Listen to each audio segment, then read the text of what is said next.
Okay, good morning or good afternoon or good evening. For this demonstration, I would like you to look at the figure at the left side of our screen. So I want you to become familiar with the different symbols that are commonly used in engineering drawing. So look at this symbol. This symbol stands for diameter. And then this letter R here stands for radius. Now let's try to analyze our reference figure here, which is called level 3 drawing.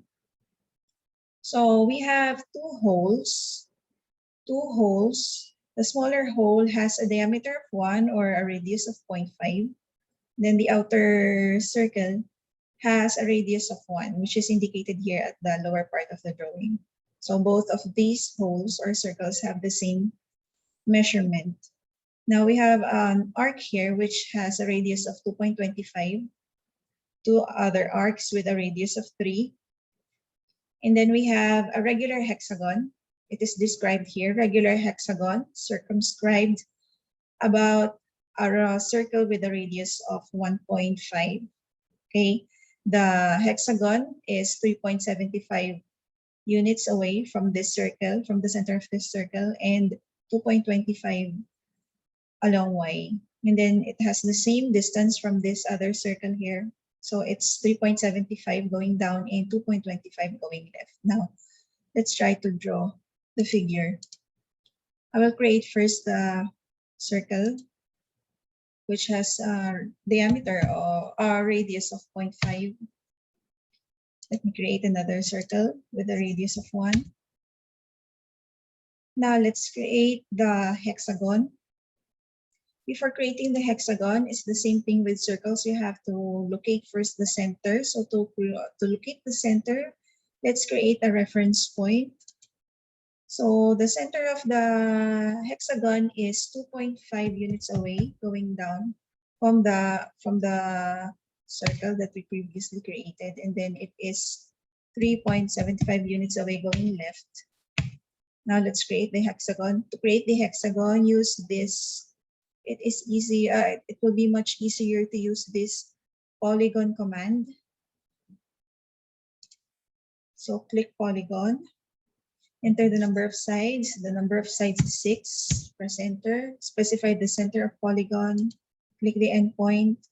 And then you have to select the circumscribed about a circle because it is already indicated here from our reference figure that the hexagon is circumscribed about a circle. So select this one and then specify the radius of circle. Our radius is 1.5. Press enter. Now let's create the reference point for the circles at the bottom part of from the bottom part of the figure. So it is 3.75 units away going down and 2.25 going left. Let's create now the two circles. Radius is 0.5 and another circle with a radius of 1. Let's now create this arc, arc D and arc E.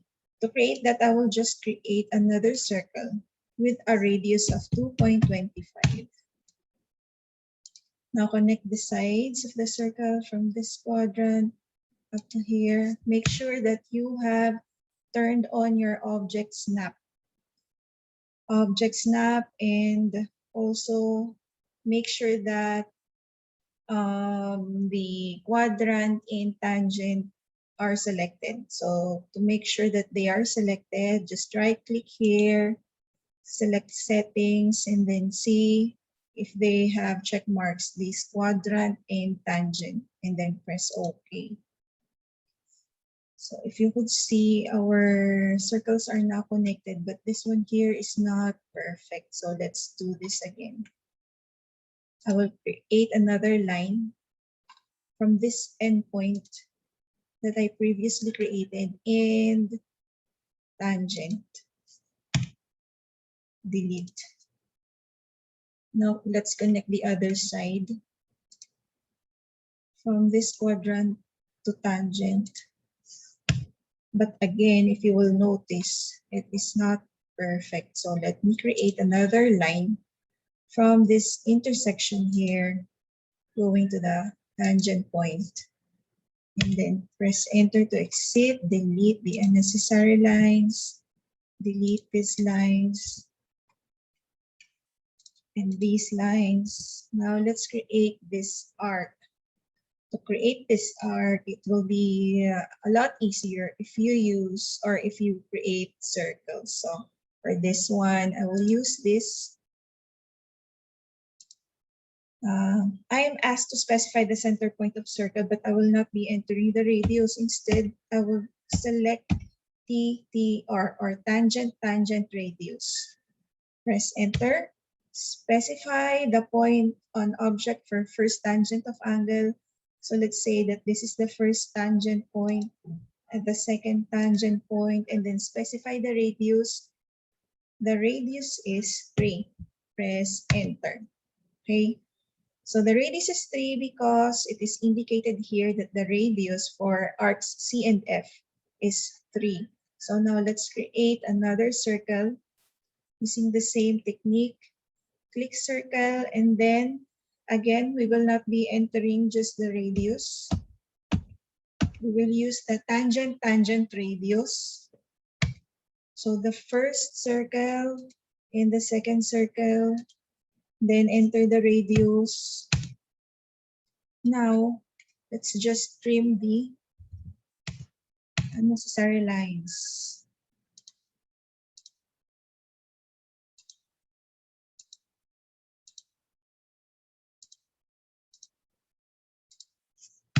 Delete.